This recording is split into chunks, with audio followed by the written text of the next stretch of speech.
العزيز الجبار المتكبر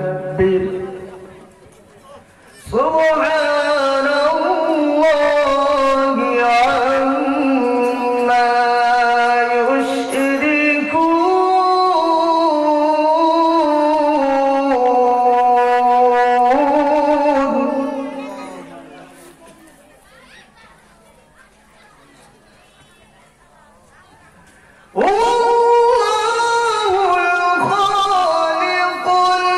البارئ المصور له الأسماء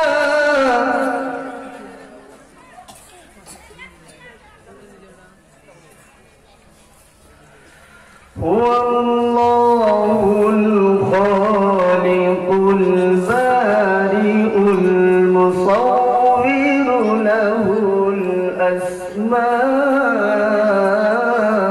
الحسنى يسبح له ما في السماوات والأرض وهو العزيز الحكيم صدق الله العظيم نحمده ونصلي على رسوله الكريم أما بعد فقد قال الله تبارك وتعالى أعوذ بالله من الشيطان الرجيم بسم الله الرحمن الرحيم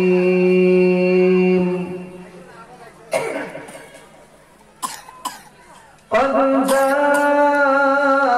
جاءكم من الله نور وكتاب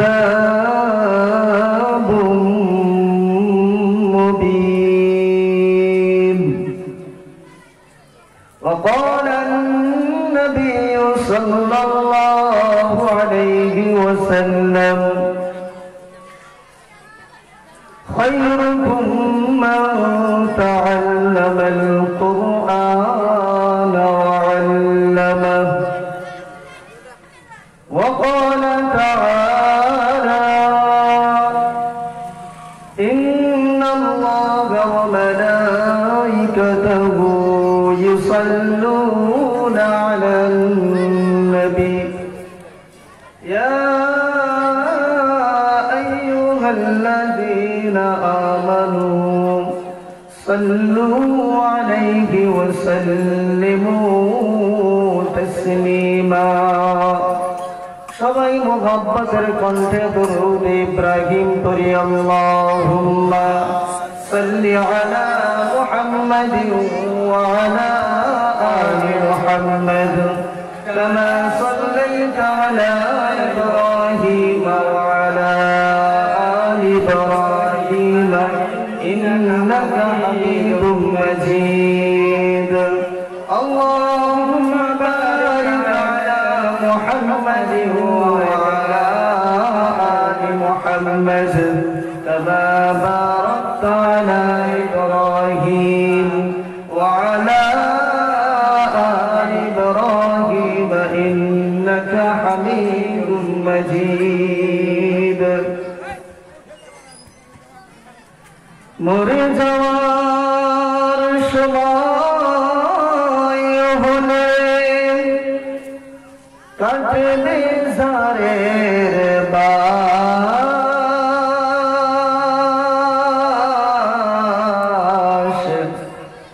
দিনটি দিও জুমার খোদা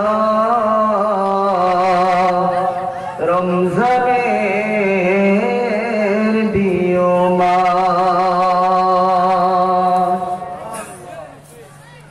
চলে যাওয়ার সময়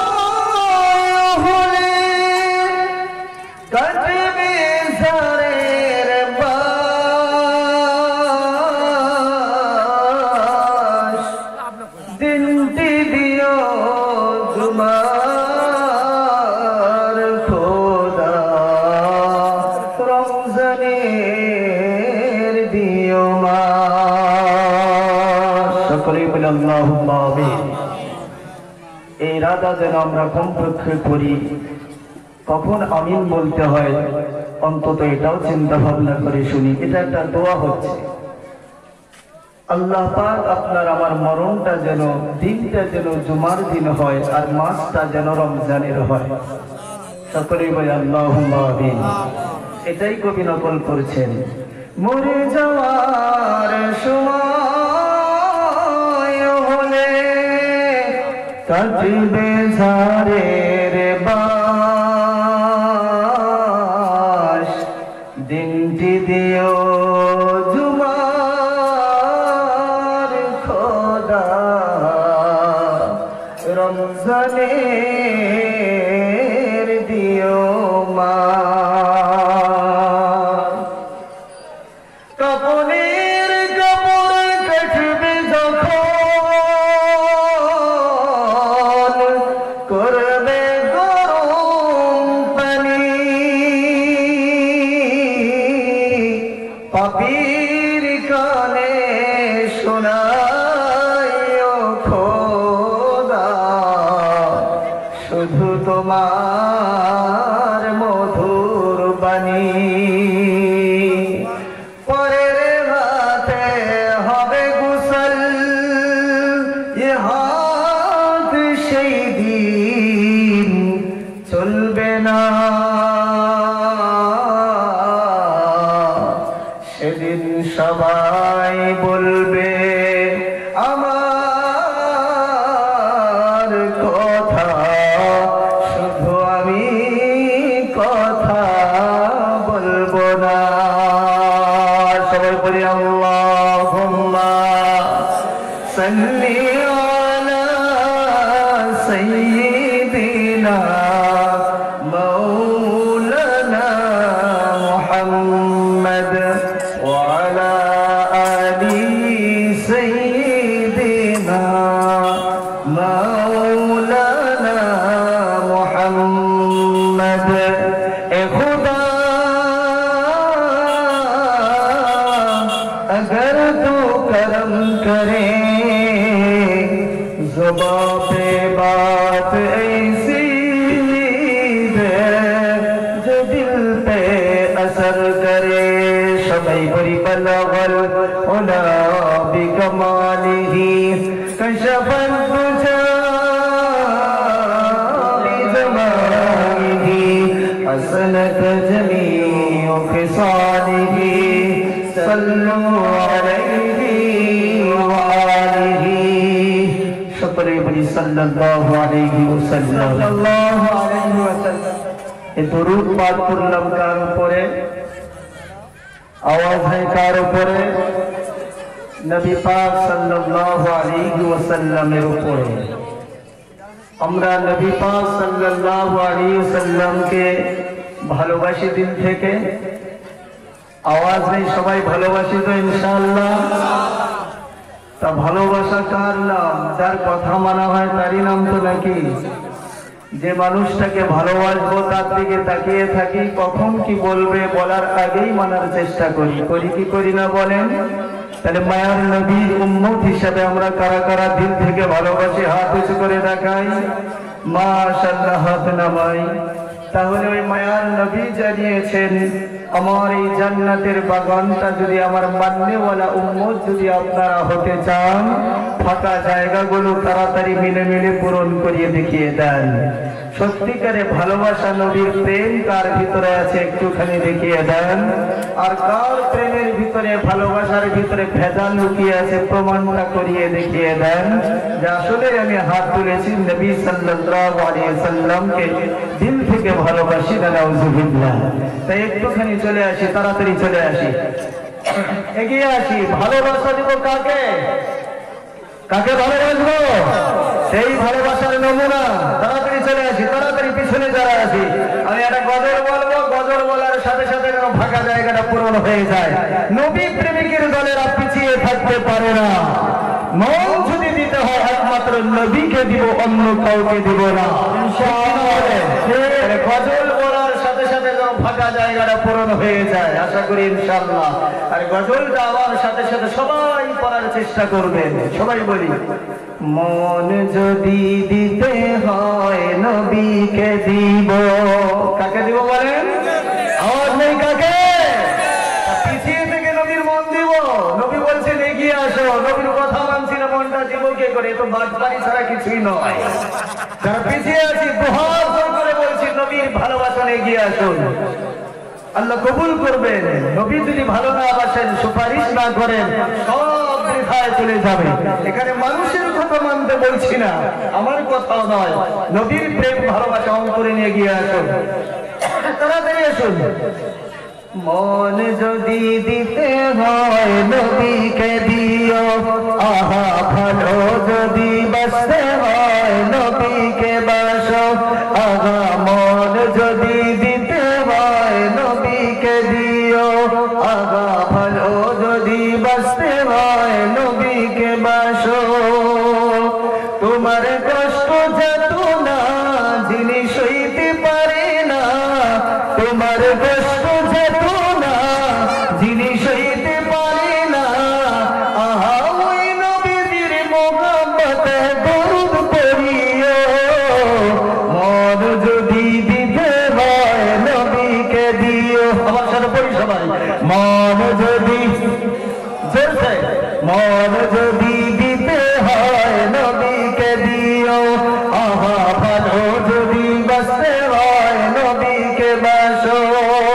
সারা জীবন কাঁদলেন নবী এই যে দুনিয়ায়, এখনো কাঁদেন তিনি সোনার মদিনায়। সারা জীবন কাঁদলেন নবী এই যে দুনিয়ায়, এখনো কাঁদেন তিনি সোনার মদিনায়।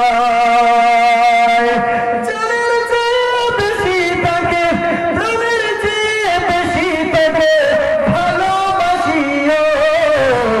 মন যদি দিতে হয় নবীকে দিও, আগা ভালো যদি বাসতে হয় নবীকে বাসো। সকলে নবী পাকের উপরে দুরূদ পড়ি সাল্লাল্লাহু আলাইহি ওয়াসাল্লাম।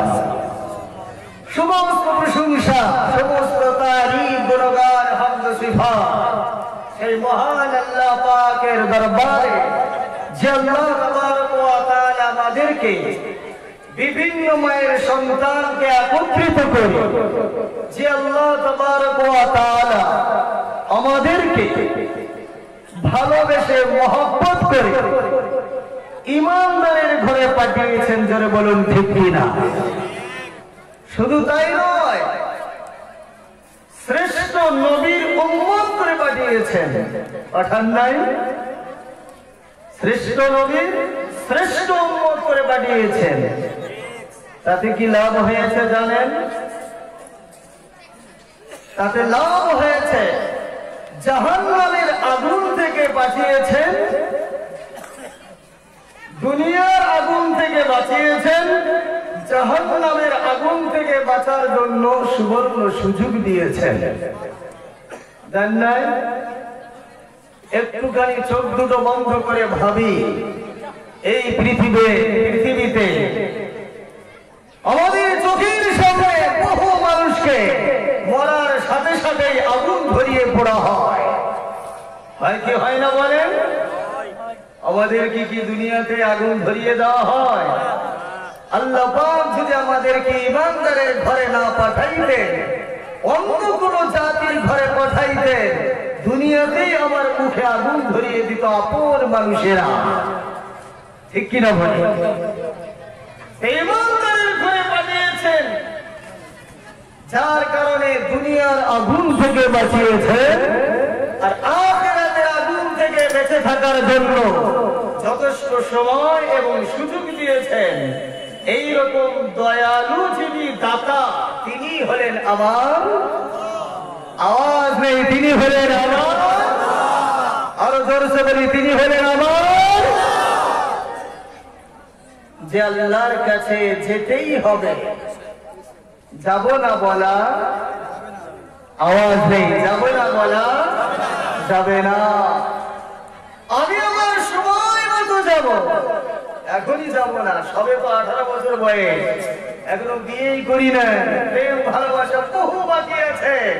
এখনই হুজুরিরা বলে মসজিদে চল, আল্লাহ আল্লাহ কর, জিকির কর। আরে আমার মরার তো এখনো অনেক সময় আছে, এখনই আমি যাব না। আমি বড় হব, গাড়ি করব, বাড়ি করব, বিয়ে করব,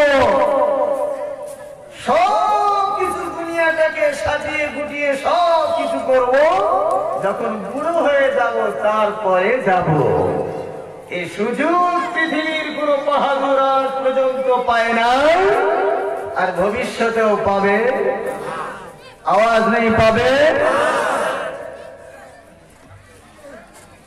যার কাছে যাওয়ার পরে অর্থের গরম, ডিগ্রির গরম, সম্পত্তির গরম, জমিদারির গরম, পাখির গরম, লাঠির গরম, দাদার গরম, দিদির গরম, বাপের গরম, বেটার গরম। কবর বলছে একবার আমার বুকে চেপে যা, তোকে বানিয়ে দিব ফুল নরম।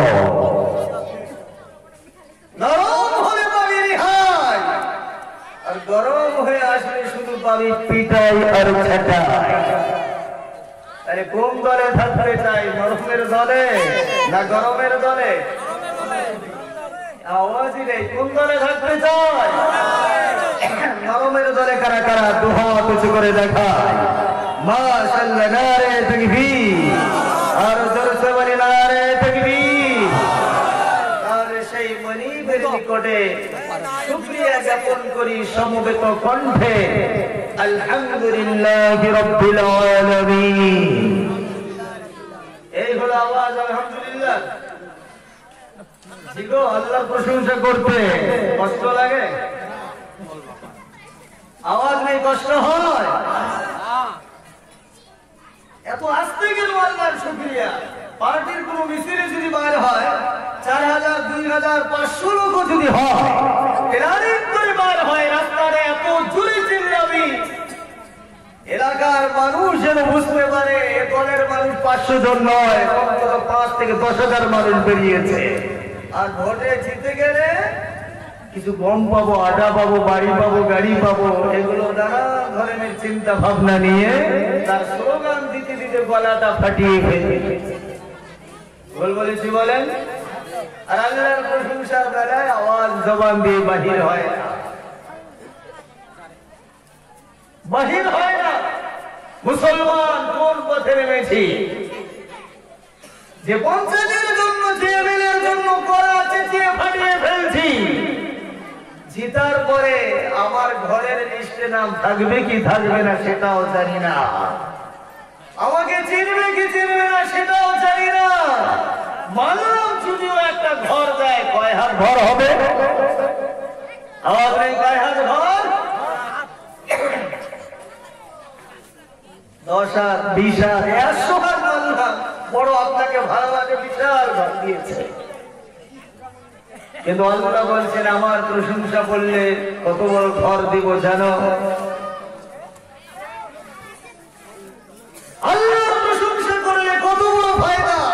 আমি এক্ষুনি বললাম আলহামদুলিল্লাহ, পড়েন আওয়াজ নাই। আলহামদুলিল্লাহ লাভ নেই, আওয়াজ নেই, লাভ নেই। লাভ শুনবেন, আওয়াজ নেই, শুনবেন। তাহলে কালকে থেকে, আজকে থেকে আল্লাহর প্রশংসা করবেন তো ইনশাআল্লাহ। কাজী মাইযাবী রাহমাতুল্লাহ আলাইহি বায়ানুল কোরআনে পরিষ্কার জানিয়ে দিলেন, আল্লাহর কোন বান্দা পৃথিবীর জমিনে বসে বসে যদি আল্লাহর প্রশংসা এই শব্দের দ্বারা আদায় করে নেয়, শব্দটা হলো আলহামদুলিল্লাহি রাব্বিল আলামিন।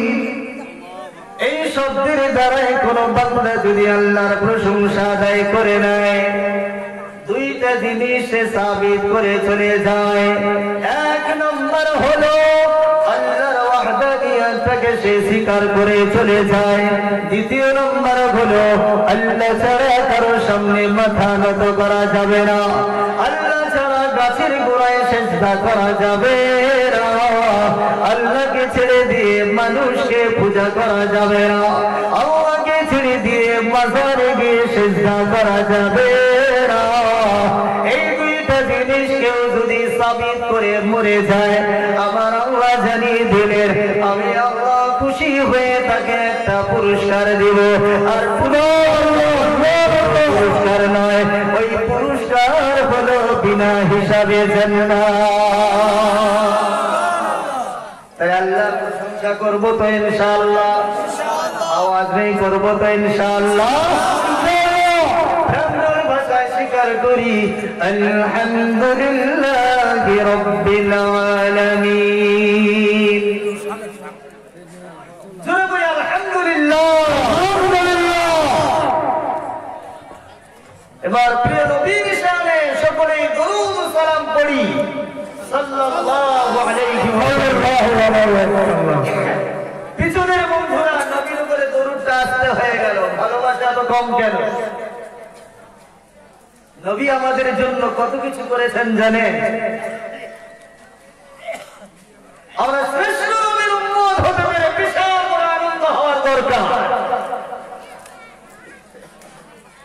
নবী আমাদের জন্য কতটা করেছেন নবী আমার জানিয়ে দিলেন ইন্নাল্লাহা ফাওয়ালানি আলাল আমবিয়া ওয়া ফাওয়ালা উম্মতি আলাল উমাম। নবী আমার জানিয়ে দিলেন আমার বান্দারা কান খুলে শুনে নাও, তোমরা যে নবীর উম্মত হয়েছো, সামান্য নবী নয়, সে নবী হলো জামানের নবী, সকল নবীদের নবী। আনা নবিউল আম্বিয়া, নবী আমার জানিয়ে দিলেন আমি আম্বিয়াদের নবী, আমি সকল নবীদের নবী। তোমরা যে নবীর উম্মত হতে পেরেছো, ওই নবীগুলো সকল নবীদের থেকে আল্লাহ আমাকে বেশি ফজিলত দিয়েছে, বলি সুবহানাল্লাহ। নবী জানিয়ে দিলেন ওয়া ফাওয়ালা উম্মতি আলাল উমাম। ও আমার উম্মতেরা কান খুলে শুনে নাও, এটা শুধু আমার ফজিলতের কথা জানিয়ে দিলাম, এবার তোমাদের ফজিলতটা ভালো করে শুনে নাও। তোমাদের কতটা ফজিলত জানো? গোটা বিশ্বে যত নবীগণ এসেছেন, সকল নবীদের উম্মতের থেকে আল্লাহ পাক তোমাদের বেশি বড় ফজিলত দিয়েছে, আল্লাহ জানিয়ে দিয়েছেন। কিয়ামতের ময়দানে আমার আল্লাহ যখন জান্নাতে পাঠিয়ে দেবেন, যতক্ষণ পর্যন্ত আমার এই উম্মতেরা জান্নাতে যাবে না, ততক্ষণ পর্যন্ত অন্য কোন নবীর উম্মত যাবে না।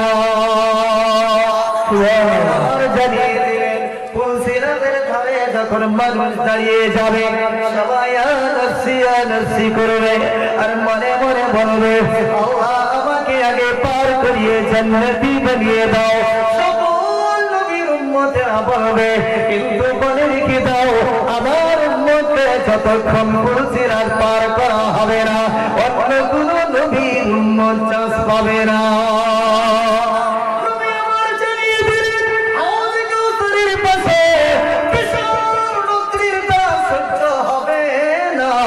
কিন্তু আমার উম্মতেরা, সকল নবীর উম্মতেরা কাঁদতে কাঁদতে ক্লান্ত হয়ে হাউজে কাউসারের পাশে দাঁড়িয়ে যাবে।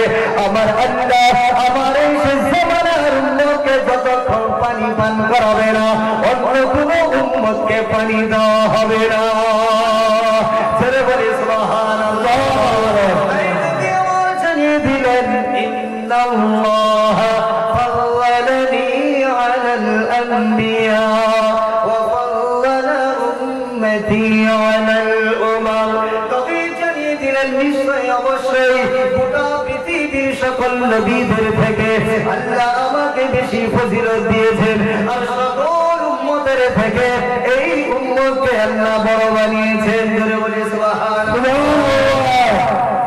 তাহলে সেই নবীর শানে, যে নবী আমাদের জন্য এত কিছু করেছেন, সেই নবীর শানে সকলেই দরুদ ও সালাম করি সাল্লাল্লাহু আলাইহি ওয়াসাল্লাম।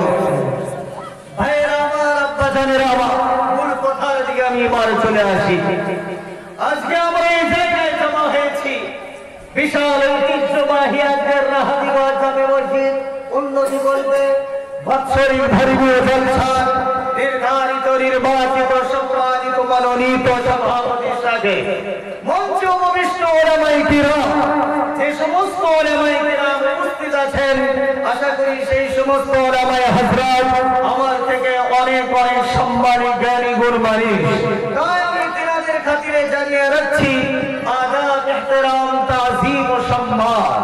সেই সঙ্গে এই অত্র এলাকার রাহাদিগঞ্জের প্রাণ ভরা যুবক ভাইয়েরা আমার, যেনারা অক্লান্ত শ্রম দিয়ে এই মসজিদের মহব্বত দিনের ভিতরে আঁকড়ে ধরে তারা দিনের পর দিন রাত্রির পর রাত মেহনত করে ঠান্ডার দিনে মায়েদের জন্য বাবাদের জন্য বিশাল সুব্যবস্থা করেছেন। তাই আমি অত্র এলাকার নওজোয়ান যুবক ভাইদের কাছে জানিয়ে রাখছি ওয়েলকাম, শুভেচ্ছা ও বুক ভরা ভালোবাসা। এবং সম্মুখে বসে থাকা বিচক্ষণ শ্রোতা মন্ডলীর মাঝখানে আমার আব্বাজানের বয়সে আব্বাজানেরা, ছেলেদের কুচি কুচি ছোট ছোট ভাই এবং বোনেরা আমার, আমি সকলকেই পুনরায় আবার জানিয়ে রাখছি এক গুচ্ছ সালামের দাঁড়িয়ে আসসালামু আলাইকুম ওয়া রাহমাতুল্লাহি ওয়া বারাকাতুহু। ওয়া আলাইকুম আসসালাম ওয়া রাহমাতুল্লাহি ওয়া বারাকাতুহু। যাই হোক, সময় দীর্ঘায়িত করব না, যেহেতু মসজিদের প্রোগ্রাম উন্নতি কল্পে আমরা জমা হয়েছি। আজকে আমরা নাচ গান সিনেমা সব কিছু ছেড়ে দিয়ে, টেলিভিশন ছেড়ে দিয়ে, মায়ের আমার সিরিয়াল বন্ধ করে দিয়ে আজকে আমরা মসজিদের প্রোগ্রামে উপস্থিত হতে পেরেছি। আমরা খুশি না নারাজ? আওয়াজ নেই, খুশি না নারাজ? এই খুশিকে আল্লাহ তাবারক ওয়া তাআলা কবুল করে নিন, সকলেই বলি আল্লাহুম্মা আমিন। আমিন। যাই হোক আমার ভাইরা আমার, আব্বাজানেরা আমার, আজকে আমরা এই জায়গায় জমা হয়েছি, ভাইয়েরা আমার, বোনেরা আমার, অতি কষ্ট করে মজমায় জমা হয়ে গেছে। আচ্ছা, আমরা এই জায়গায় জমা হয়েছি, আমাদের কোনো উদ্দেশ্য নাই? আওয়াজ নেই, আছে কিনা? উদ্দেশ্য ছাড়া মানুষ আছে? উদ্দেশ্য ছাড়া মানুষ আছে?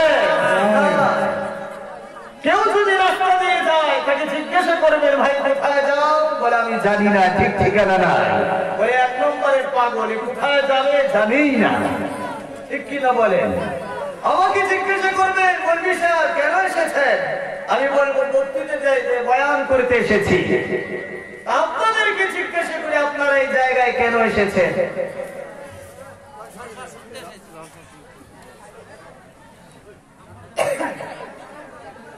কেন এসেছে?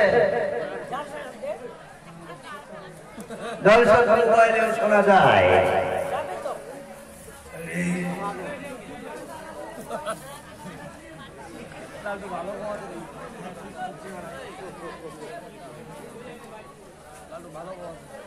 আমরা এই জায়গায় জমা হয়েছি গোটা পৃথিবীর মানুষের, মুসলমানদের একটাই টার্গেট, উদ্দেশ্য। আমরা যে কোনো লাইনে ভালো কাজ করি না কেন, আমাদের কাজের পিছনে একটাই উদ্দেশ্য, জাহান্নামের আগুন থেকে বাঁচতে চাই, জান্নাতে যেতে চাই। ঠিক কিনা বলেন? আওয়াজ নাই, ঠিক কিনা? তাহলে আমাদের আসল জান্নাত মরার পরে পাবো, আর দুনিয়ার জান্নাতের বাগানে আমরা বসে আছি। ঠিক কিনা বলেন? ঠিক। আওয়াজ নেই, ঠিক কিনা বলেন? ঠিক। এটা একটা প্র্যাকটিক্যাল জান্নাতের বাগান। তাহলে জান্নাতের বাগানে কেমন করে থাকতে হয়?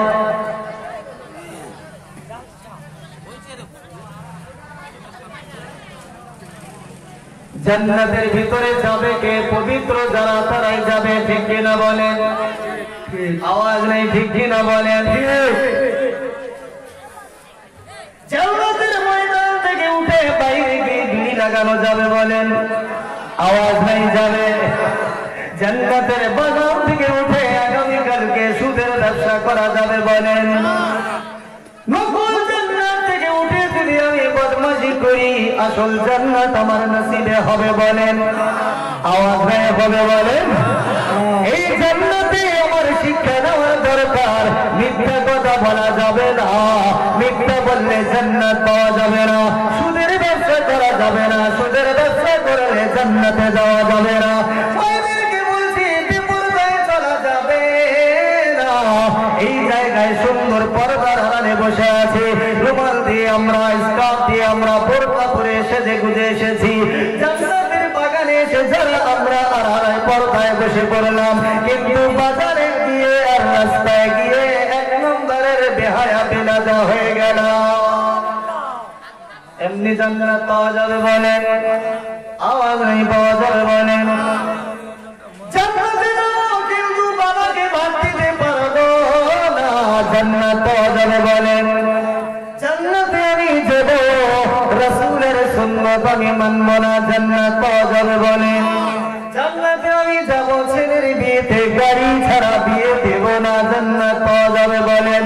বলে হুজুর যা বলেন এখানেই মানলাম, এখান থেকে উঠার পরে আপনার বয়ান আপনার কাছে রেখে গেলাম, বাইরে গিয়ে আর মানতে পারলাম না। এমন মুসলমান আছে না নাই বলেন? আওয়াজ নাই আছে না নাই বলেন? বলে হুজুর আজকে জলসা ইসলাম বলে আমি পর্দা করে এলাম, জলসা ইসলাম বলে আমি হিজাব পরে এলাম, জলসা ইসলাম বলে আমি সুন্দর ভাবে বোরকা পরে চলে আসলাম, কিন্তু যখন বেলা বাড়িতে যাব, বিয়ে বাড়িতে যাব, যত পালিশ আছে সব লাগিয়ে যাব, তখন আমাকে আর হাজী সাহেবের মেয়ে চেনা যাবে না। এমন আছেন না নাই বলেন? আওয়াজ নেই আছে না নাই বলেন? আমি তো জোর করে অনুরোধ করে বলতে চাই, আমরা জান্নাতে যাওয়ার জন্য এই জায়গায় জমা হয়েছি। বক্তারা বয়ান করবে, আমরা আমল করব, বক্তারা সুন্দর সুন্দর কথা বলবে, কথাগুলো শুনে শুনে আমল করব, আর জাহান্নামের আগুন থেকে বেঁচে জান্নাতে যাব। এই আশা ছাড়া অন্য কোনো আশা আছে বলেন? আওয়াজ হয়ে আশা আছে বলেন? আজকে যদি বলা হয় হুজুর আমার সংসারে বড় অভাব, আমাকে রোজগার করতে হয়, মানুষের বাড়িতে কাজ করতে হয়, আমি নামাজে যেতে পারি না। বলে ভাই কেন নামাজে যাও না? বলে বড় ব্যবসা করি, আমার সময়ের অভাব, কাপড়ের ব্যবসা করি, সময়ের অভাব, আমি চাকরি করি, আমি বিজনেস করি, আমার সময়ের অভাব, আমার বাড়ির সংসারে চলে না, নামাজ পড়লে আমি ভাত পাবো না, আমার বউকে কে খাওয়াবে, আমার মেয়েকে সুন্দর সুন্দর জামা কাপড় কে কিনে দিবে? এই কথা বলে তাড়িয়ে দেয়। যান বলবি সাহেব যান, আপনাদের নামাজ আপনারাই পড়েন, আমাদের লাগবে না। এমন বললে বলে আছে না নাই বলেন? আওয়াজ নাই আছে না নাই বলেন? আমি তো পা দুটো জড়িয়ে ধরে বলি, একটু আমাদের মাথায় এমনি আসে নাই, এই গাড়ি আমরা এমনি রাখতে পারি নাই, আমরা মসজিদে সুখে শান্তিতে জুমার নামাজ আদায় করতে যাই, এত শান্তিতে পাই নাই। মনে রাখবেন, মনে রাখবেন, ইতিম নবীর উম্মত আমরা, রাসূলকে দেখি নাই, নবীকে দেখি নাই, কিন্তু নবী আমার জানিয়ে দিয়েছেন, মান আহাব্বা সুন্নতি ফাকাদ আহাব্বানি ওয়া মান আহাব্বানি কানা মাই ফিল জান্নাহ। ও আমার উম্মতেরা, আমার উম্মতেরা, আমার উম্মতেরা শুনে নাও, আমার সুন্নতকে তোমরা যদি মহব্বত করে নাও, আমার সুন্নতি তরিকা যদি তুমি চলো, আমার সুন্নতি তরিকায় তুমি যদি ব্যবসা করো, আমার সুন্নতি তরিকায় তোমার বিয়েটা যদি হয়, আমার সুন্নতি তরিকায় তোমার ব্যবসা বাণিজ্যটা যদি হয়, আমার সুন্নতি তরিকায় তোমার গোসলটা যদি হয়, আমার সুন্নতি তরিকায় তোমার মেয়ের বিয়েটা যদি হয়, আমার সুন্নতি তরিকায় তোমার মেয়ে, তোমার বউ যদি চলে, আমার সুন্নতকে যদি ভালোবাসে, তারা আমাকে ভালোবাসলে, আর যারা আমি নবীকে ভালোবাসে, তারা একমাত্র আমি নবীর সঙ্গেই জান্নাতে যাব। সুবহানাল্লাহ। কারা কারা নবীর সাথে জান্নাতে থাকবো? তো হাত উঁচু করে দেখায়। মাশাআল্লাহ থাকবো তো ইনশাআল্লাহ। নবীর সাথে জান্নাতে থাকবো। একবার শুনে নবীর সাথীরা নবীকে কতটা ভালোবাসতেন, প্রাণ দিয়ে মহব্বত করতেন, নবীকে অন্তর থেকে মহব্বত করে ভালোবাসতেন। নবী আমার নবীর উম্মতেরা নবীর সাহাবীরা কতটা নবী প্রেমিক ছিলেন আমরা জানি। আজকে মসজিদে ঠান্ডার কারণে নামাজে আসি না, মসজিদে আমরা দান খয়রাত করতে চাই না, আমরা বড় অবহেলা করে দিনগুলো কাটাই। কিন্তু মনে রাখবেন নবীর রাসূল সাহাবীর নাম হলো হযরত বিলাল। নাম শুনেছি কিনা বলেন? আওয়াজ নেই, নাম শুনেছি কিনা বলেন? নবীর জন্মে জান্নাতে যেতে হবে আপনার মায়ার নবী জানিয়ে দিলেন আমার শেষ জামানার উম্মতেরা তোমরা বড় ভাগ্যবান, তোমাদের মতো ভাগ্য কারো নাই, এতটা তোমরা ভাগ্যবান। তোমাদের জান্নাতে যেতে হলে এত কষ্টের প্রয়োজন নাই। কিন্তু আমার সাহাবীরা জান্নাতে যাওয়ার জন্য অনেক কষ্ট করেছে, অনেক কষ্ট করেছে। নবীর পাগল একজন নবীর সাহাবী, নবীর মুয়াজ্জিন, নাম হলো হযরত বিলাল। শুনেছে কিনা বলেন? আওয়াজ নাই, শুনেছে কিনা বলেন? ইতিহাস আমরা অনেকেই জানি, আমরা ভালো করে শুনে নেই। আমাদের কাছে এত সহজ আসে নাই। আজকে জলসায় বসে বসে হয়তো একটু পরেই মন চাইবে চলে যায়, একটু পরে মন চাইবে এখান থেকে ভেঙে যায়।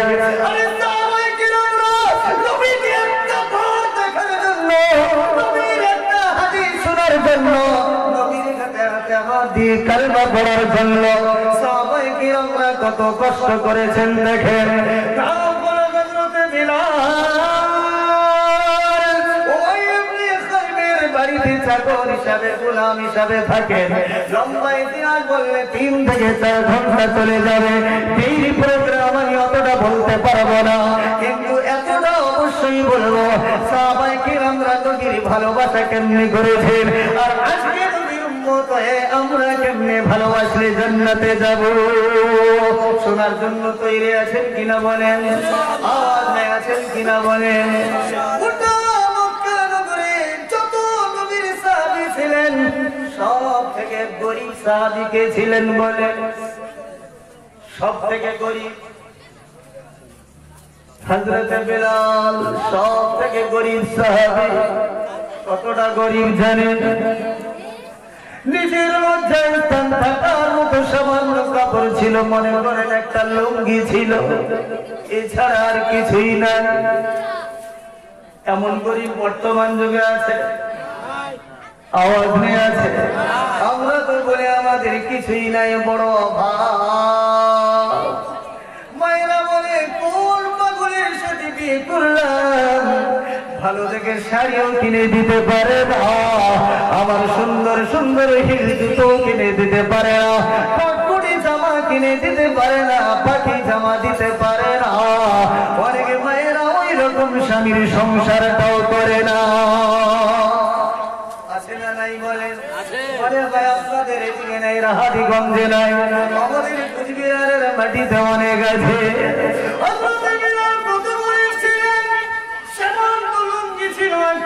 কিছুই ছিল না। উমাইয়া ইবনে খালফের বাড়িতে গোলাম হিসাবে ছিলেন হযরত বিলাল। প্রচন্ড একদিন জ্বর, হিমারুন জিদ্দা, প্রচন্ড জ্বর, উঠতেও পারে না, বসতেও পারে না। উমাইয়া ইবনে খালফ বাড়িতে মেহমান আসবে, আর মেহমান আসবে বলে কমসে কম 15 থেকে 20 কেজি চাউল দিয়ে বলে এটাকে পিষে পিষে আটা বানিয়ে দাও রে গোলাম। হযরত বিলাল প্রচন্ড জ্বর, মনে মনে ভাবছে এত জ্বর নিয়ে আমি আটা পিষতে পারবো না, চাউলগুলো পিষতে পারবো না। কিন্তু মনিবের উপরে কথা বলা যাবে না, মনিবের উপরে যদি কথা বলি এটা বেয়াদবি হয়ে যাবে। মনটা বড় নরম করে বললেন চেষ্টা করে দেখি, মনে হয় পাবো। জান্নাতি মানুষের মিজাজ দেখেন কতটা নরম, কতটা নরম মিজাজ। যাতা অফিসে ঘোরাচ্ছে, জ্বর, প্রচন্ড জ্বর, ঘুরাতে ঘুরাতে অর্ধেকটা হয়ে গেল, 4 থেকে 5 কেজি হয়ে গেল। এমন সময় বিলাল রাদিয়াল্লাহু তাআলা আনহু বেহুশ হয়ে পড়ে গেলেন।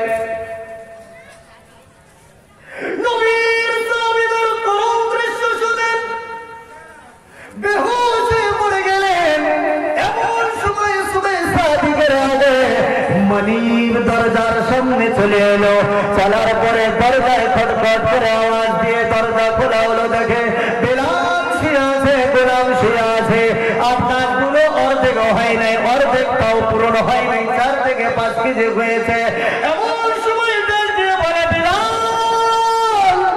দাঁড়িয়ে যাও, কাজ দিয়েছি তোমাকে 20 থেকে 25 কেজি চাল পিছতে দিয়েছি, পুরো করো নাই কেন? হযরত বেলাল চোখের পানি ছেড়ে দিয়ে বলে, প্রচন্ড জ্বর এসেছে মনিব, আমি পিছতে পারি নাই, দয়া করে মাফ করে দাও। হযরত বেলাল বলেন, ওই সময় আমার মনিব পা তুলে বুকে এত জোরে জোরে কয়েকটা লাথি মেরে দিয়েছে, আমি ছিটকে গিয়ে পড়ে গিয়েছি। যাবার গলাটা ধরে দাঁড়িয়ে গেলে দাঁড় করিয়ে দিয়েছে, মাথার উপরে হাত দিয়ে চুল ধরে এমন টান মেরেছে। বেলাল বলে, আমার কলিজা মনে হয়ে ছিঁড়ে গেল, আর মাথা দিয়ে রক্ত বেরিয়ে হয়ে গেল, চুলগুলো যেন হাতে উঠে গেল। কত কষ্ট দিয়েছে। এমন সময় মনিব কি করলো জানে? 2 গালে 2 চড় মারলো, কলার ধরলো, লাঠির উপরে লাঠি মারলো।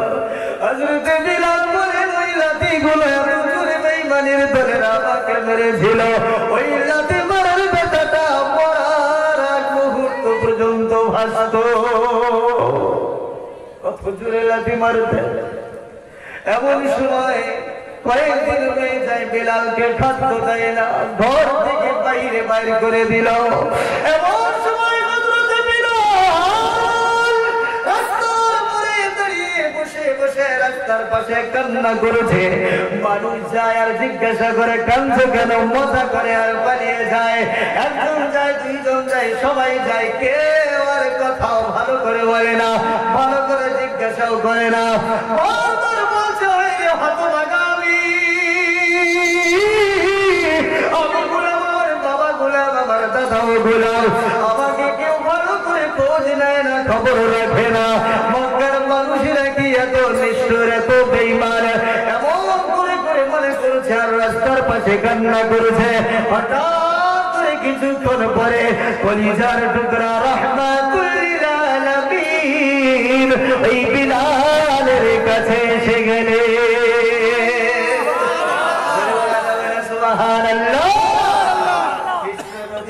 জিজ্ঞাসা করলেন, মান আনতা, মা ইসমুকাল কারীম, তোমার নাম কি বলো, কাঁদছো কেন? আইনা বেলাল, তোমার বাড়ি কোথায়? আইনা দার, কোথায় তোমার ঘর, তুমি কাঁদছো কেন? বেলাল বলে, একের পর সবাই বলল, সবাই দেখে গেল, কেউ আমাকে কিছুই করলো না, তুমি শুনে কি করবে?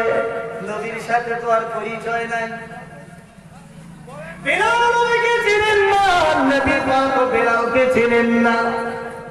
হযরত বেলাল বলেন, তুমি শুনে তোমার কি লাভ হবে? তুমি আমার কি উপকার করবে? আগের মানুষদের মতো তুমি শুনে পালিয়ে যাবে, তোমাকে বলে আমার কি হবে? আসলে আমরা তো গরিব মানুষ, আমাদের কেউ খবর রাখে না। নবী বললেন, বলো না তুমি, তোমার বাড়ি কোথায়, কি অবস্থা হয়েছে, কি হয়েছে তোমার? তখন হযরত বেলাল সব ইতিহাস গুলো খুলে বললেন, এই ইতিহাস, মনিব আমাকে মেরেছে, আমার প্রচন্ড জ্বর হয়েছিল, আমি চাউলগুলো পিষতে পারি নাই বলে আমাকে 3 দিন থেকে অনাহারে রেখে খাবার দেয় নাই, বাড়ি থেকে খাওয়ার ধাক্কা দিয়ে বাহির করে দিয়েছে। নবী শুনে চুপ করে আর দেরি করলেন না, সোজা বাড়ির দিকে রওনা হয়ে গেলেন। বিলাল বলছে, কোথায় যাও? তুমিও তো সেই 10 জনের মতোই হলে। সবাই আমাকে জিজ্ঞাসা করলো, সব পালিয়ে গেল, কেউ আমার কোনো ব্যবস্থা করলো না। আর তুমিও তো আমার ইতিহাস শুনে তুমি পালিয়ে গেলে, বাকি 10 জনের মতো তো তুমিও। বিশ্ব নবী, মায়ার নবী বেলালের কথায় কোনো কান দিলেন না। বিশ্ব নবী দৌড়ে দৌড়ে পুরো স্পিডে বাড়ি চলে গেলেন। বিশ্ব নবী জানেন বর্তমানে এর সঙ্গে কথা বলে কোনো লাভ হবে না, বর্তমানে এর দরকার 3 দিন থেকে অনাহার, খাবার দেওয়া ছাড়া আর কিছুই না।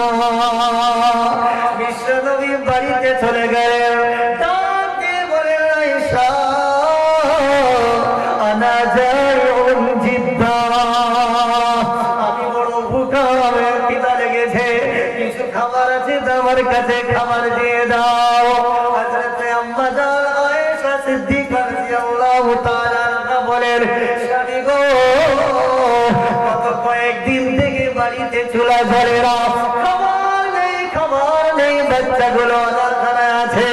নবী গো, বাড়িতে কোনো খাবারের ব্যবস্থা নাই, কিন্তু পাশের বাড়িতে আপনার একজন সাহাবী আপনার জন্য এক গ্লাস ছাগলের দুধ হাদিয়া পাঠিয়েছে, দুটো খুরমা পাঠিয়েছে, এই নেন এক গ্লাস দুধ আপনি পান করে না। নবী আমার জানিয়ে দিলেন, যাও যাও যাও তাড়াতাড়ি নিয়ে আসো। নবী খুরমা দুটো হাতে নিলেন, গ্লাসটা হাতে নিয়ে ছুটলেন। আম্মা জান আয়েশা ডাক দিয়ে বলেন, স্বামী আপনি কোথায় যান? স্বামী গো, আপনাকে দুধ পান করতে দিলাম, স্বামী দুধটা পান করে দেন। নবী আমার চোখের পানি ছেড়ে দিয়ে বলেন, না ও আয়েশা, এই দুধ আমি পান করবো না।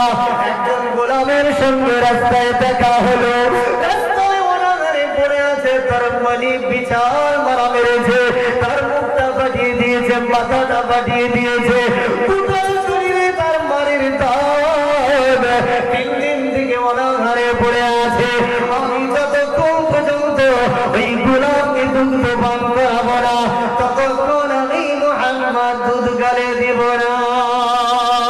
ছেড়ে বলে সুবহানাল্লাহ। মায়ার নবী দৌড় দিয়ে বললেন, ও বিলাল এদিকে আয়।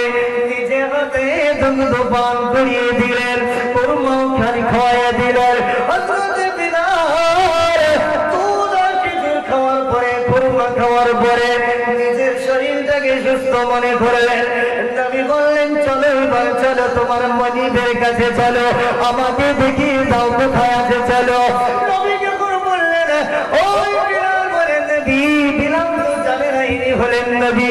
বিলাল বলে, না না না না, আপনাকে ওই বাড়িতে যেতে দিব না, আপনার চেহারাটা বড় সুন্দর দেখা যায়, আপনি রাজকীয় মানুষের মতো দেখা যায়, আপনার চেহারাটা তো সুন্দর দেখা যায়। ও জালিম মানিব, হয়তো আপনাকে কষ্ট দিতে পারে, আপনাকে দিব না। হযরত মুহাম্মদ সাল্লাল্লাহু আলাইহি ওয়াসাল্লাম জানিয়ে দিলেন, আমাকে নিয়ে যেতেই হবে। গুটি গুটি পায়ে আস্তে আস্তে ওই ইবনে খালফের বাড়িতে চলে গেল। নবী আমার জানিয়ে দিলেন, ও বিলাল, চাউলগুলো আমাকে দাও, চাপাটা আমি পিষে দিব গোটা পিষে। হযরত বিলালকে বললেন, নবী বললেন, তুমি ঘুমিয়ে পড়ো। নিজের শরীরের চাদর ঢাকা দিয়ে হযরত বিলালকে ঘুম পাড়ালেন। আর বিশ্ব নবী আদর্শ কেমন দেখো, একজন গোলামকে কেমন হেল্প করছে।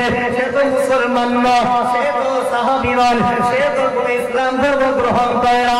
গোটা বিশ্বের পৃথিবীর মানুষদেরকে এই ইতিহাস থেকে শিক্ষা নেওয়ার দরকার। মুসলমান এরা কোনো সন্ত্রাস নয়, এরা কোনো দহশতগর্দ নয়। মুসলমানদের নবী একজন ইসলাম বিরোধী গোলামকে কতটা সহযোগিতা করে। হযরত বিলাল তো তখন ইসলাম গ্রহণ করেন না, একজন গোলামের পাশে বিশ্ব নবী কতটা হেল্প করছেন দেখেন। যে নবী, বিশ্ব নবী সুন্দর নুরানি হাত দিয়ে সারাটা রাত্রি উমাই ইবনে খালফের বাড়িতে আটা পিষছেন, চাউলগুলো গুঁড়ো করেছেন। একটুখানি ভাববার বিষয়, বিশ্ব নবী সারাটা রাত্রি যখন চাউলগুলো পিষতেছেন, হযরত বিলাল বিশ্ব নবীর চাদরখানা এক জায়গায় ছেঁড়া ছিল, চাদরের ফাঁক দিয়ে একটু নজর করে দেখেন, এটা এমন মানুষ, এত সুন্দর মানুষ তো জীবনে দেখি না। একবারও আমাকে ডাকছে না, ঘামতে ঘামতে গোটা শরীরের ঘামগুলো টপকে টপকে পড়ছে। হযরত বিলাল দেখছে, এই ঘামগুলো তো হীরা মুক্তির টুকরোর মতো দেখা যাচ্ছে। বলি সুবহানাল্লাহ। মানুষের ঘামের তো গন্ধ হওয়ার দরকার, কিন্তু এটা কেমন মানুষ যার ঘাম থেকে খুশবু শুধু গোটা ঘর ছড়িয়ে পড়েছে। বলি সুবহানাল্লাহ। এটা কোন মানুষ? তার দাঁতের ফাঁকা দিয়ে, বিশ্ব নবীর দাঁতের ফাঁকা দিয়ে রোশনি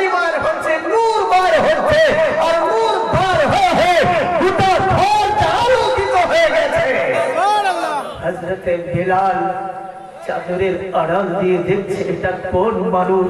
সুন্নতি চুল রাখা আছে, চুলের ঢেউগুলো এত সুন্দর ভাবে জাতা পিছনের, আর চুলের ঢেউ এতটা উঠেছে মনে হচ্ছে চুলের সাথে ফেরেশতা দোল খাচ্ছে, এত সুন্দর দেখা যাচ্ছে। বলে সুবহানাল্লাহ সুবহানাল্লাহ। সারাটা রাত্রি যখন শেষ হয়ে গেল, সুবহ সাদিকের আগে হযরতে বিলাল উঠে বিশ্ব নবীকে বললেন, তুমি কে?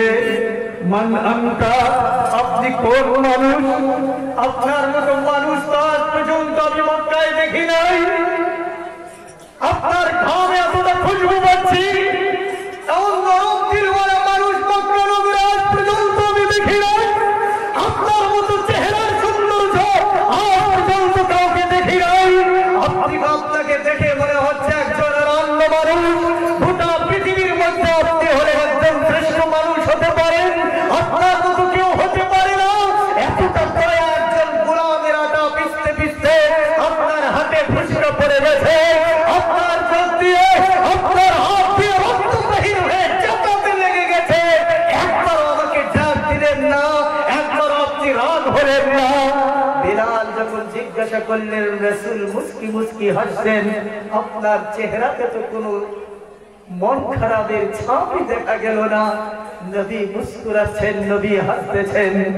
বিলাল বারবার জিজ্ঞাসা করছে, আপনি কে? একটু বলবেন না? আপনি কে? একটু বলুন না, আপনি কে? নবী বললেন, আমার পরিচয় জানতে চাও? বলে, হ্যাঁ, আপনার পরিচয় জানতে চাই। তুমি তো জানো মক্কা নগরে যার নামে সবাই গালি দেয়, মক্কা নগরে যাকে সবাই পাগল বলে, গোটা মক্কাতে বড় বড় কাফিররা যাকে মিথ্যাবাদী বলে, গোটা মক্কাতে যাকে নিয়ে তিরস্কার জানায়, ধিক্কার জানায়, তুমি কি তার পরিচয় জানতে চাও? সেই ব্যক্তিটা অন্য কেউ নয়, আমি গোলাম, আনা মুহাম্মদ ইবনে আব্দুল্লাহ। সুবহানাল্লাহ।